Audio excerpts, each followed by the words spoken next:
प्रस्तुत है वीडियो मन को जागृत कैसे करें। पार्ट 1 में आपने देखा था कि मन को मजबूत कैसे करें। आज हम जानेंगे मन को जागृत कैसे करें। जिसने मन को जागृत कर लिया वह विश्व विजेता बन जाता है। आज हम इसी आपको विश्व विजेता बनाने की राह पे आगे बढ़ा रहे हैं।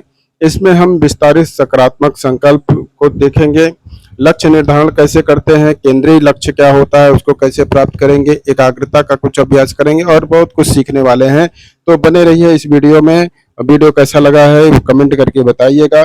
चलिए शुरू करते हैं। ये आपको जान लेना होगा मन कैसा है। तो पहले मन के बारे में जान लेते हैं। मन केवल विचारों की एक लहर नहीं है, मन वह शक्ति है जो जीवन की दिशा तय करता है।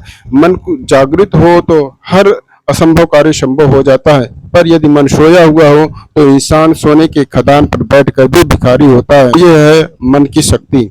तो प्रश्न है कि मन को जागृत कैसे करें, कैसे मन की शक्ति को छुएं, अनुभव करें और प्रकट करें। तो चलिए प्रथम चरण शुरू करते हैं। मौन साधना से शुरू करते हैं। भीतर उतरने का रास्ता ही मौन साधना है। तो हर दिन 5 मिनट, न कोई मोबाइल, न कोई विचार, न कोई बोल, सिर्फ मौन। मौन मौन मौन, सिर्फ मौन। मौन कैसे? मौन कोई खालीपन नहीं है, वह तो आत्मा की आवाज है जो तब सुनाई देती है जब बाहर का शोर थमता है। चरण 2 पे आइए।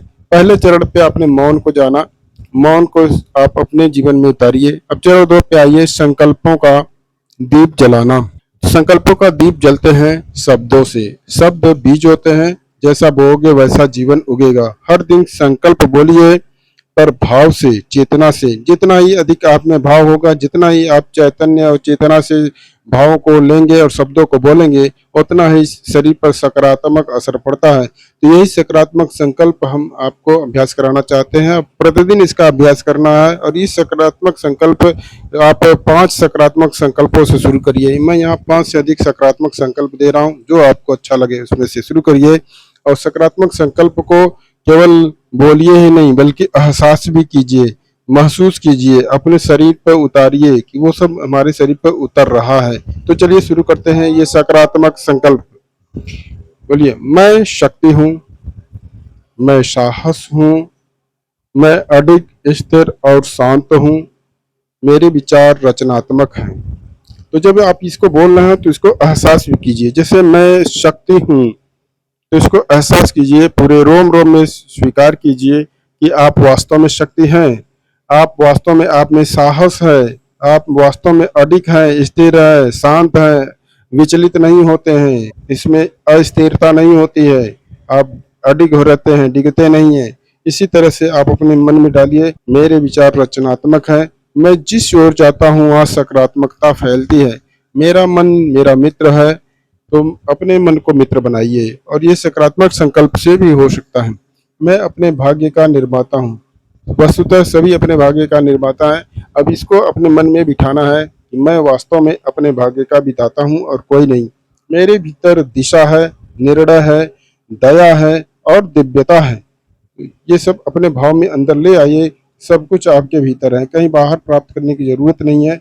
मैं कर्मशील हूँ और करुणाशील भी। मैं वही बन रहा हूँ जो मैं सच में हूँ, उज्जवल और जागृत। तो ये आपको उज्जवल और जागृत बनना है और इसी तरह से संकल्पों को बोलते जाना है, महसूस करना है, एहसास करना है। तो ये अगर आप ऐसा करते हैं तो आपके भीतर हलचल होगी, फिर शांति होगी और फिर धीरे धीरे आप में शक्ति आने लगेगी, शक्ति जागने लगेगी और इस तरह से मन जागृत होगा। चलिए अब तीसरे चरण पर चलते हैं, केंद्रीय लक्ष्य की खोज। केंद्रीय लक्ष्य की खोज कैसे करेंगे? सबसे बड़ा प्रश्न तो यह है कि मुझे चाहिए क्या? पद, पैसा, प्रतिष्ठा, पुरस्कार या सब कुछ? पर याद रखिए, जीवन में सब कुछ नहीं मांगता है। जीवन एक सच्चा कारण मांगता है जिसके लिए आप जी सके, जल सके, बन सके। तो आप अपना लक्ष्य कैसे पहचानेंगे? तो 3 परतें टटोलिए। पहले मन से पूछिए, फिर बुद्धि से पूछिए, फिर आत्मा से पूछिए। मन से पूछे, मुझे क्या अच्छा लगता है? बुद्धि से कहें, क्या सार्थक लगता है? आत्मा से बोले, किससे मुझे गहरा संतोष मिलता है? तो क्या आपको अच्छा लगता है, क्या सार्थक है, क्या गहरा संतोष देता है? जहाँ पर ये तीनों स्वीकार करे वही आपका केंद्रीय उद्देश्य है, केंद्रीय लक्ष्य है। बहुत लोगों का लक्ष्य निर्धारित नहीं होता है। लक्ष्य निर्धारित न होने के कारण वे गोल गोल घूमते रहते हैं, कहीं लक्ष्य पर नहीं पहुंचते हैं। इसलिए आप लक्ष्यों को पहले अपने आप को प्राप्त करिए कि आपका केंद्रीय लक्ष्य क्या है। इसके लिए 5 क्यों विधि अपनाइए। एक चाहत चुनिए और 5 बार पूछिए क्यों क्यों क्यों, आखिर वो क्यों चाहिए। हर बार गहराई में उतरते जाइए, जहाँ जवाब मौन से मिले वही आपका सच्चा लक्ष्य छिपा है। अगर गुफा में बैठकर भी आप किसी कार्य को करना चाहें तो समझिए वही आपके आत्मा का कार्य है। पद और पुरस्कार नहीं, संतोष और सार्थकता ही सच्चे लक्ष्य का प्रमाण है। आइए अब चौथे चरण पे चलते हैं, एकाग्रता का अभ्यास। जिन्होंने एकाग्रता का अभ्यास कर लिया वह निश्चित रूप से लक्ष्य को प्राप्त करता है। एकाग्रता ही में बहुत शक्ति होती है। मन को हर दिन लक्ष्य की ओर मोड़ना होता है। तो इस तरह से मन को हर दिन अपने लक्ष्य की ओर मोड़िए। जैसे सूर्य की किरणें लेंस से अग्नि बन जाती हैं, वैसे ही मन की ऊर्जा लक्ष्य पर केंद्रित होकर चमत्कार करती हैं। अतः अपने मन को एकाग्रता का अभ्यास कराइए। अब आइए चौथे से 5वें चरण पर, सक्रिय अभ्यास। सक्रिय अभ्यास क्या है? वही डेली रूटीन। आप अपने जितने भी अभ्यास हैं उसको डेली रूटीन में लाइए। हर दिन अभ्यास करिए, केवल एक दिन से काम नहीं बनेगा। हर दिन ये 3 काम जरूर करिए। मौन, 5 मिनट तक मौन रहिए। तो 5 संकल्पों का दोहराव करिए और अपने केंद्रीय लक्ष्य पर ध्यान रखिए। तो मौन रखना है, संकल्पों को दोहराना है, केंद्रीय लक्ष्य पर ध्यान करना है, अपने केंद्रीय लक्ष्य पर बार बार मन को मोड़ के लाना है। यही तपस्या है, यही यथार्थ साधना है।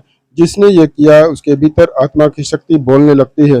मन को शक्ति दीजिए, यह तुम्हारा साथी बनेगा। उसे संकल्प दीजिए, वह रथ बन जाएगा। उसे ध्येय दीजिए, उसे लक्ष्य दीजिए, वह जीवन बना देगा। अतः अब उठो, अपने भीतर की शक्ति को पहचानो, मन को जगा दो और जीवन को भी। इस तरह से आपने मन को जागृत करने की कुछ चरण सीखा, कुछ विधियां सीखा।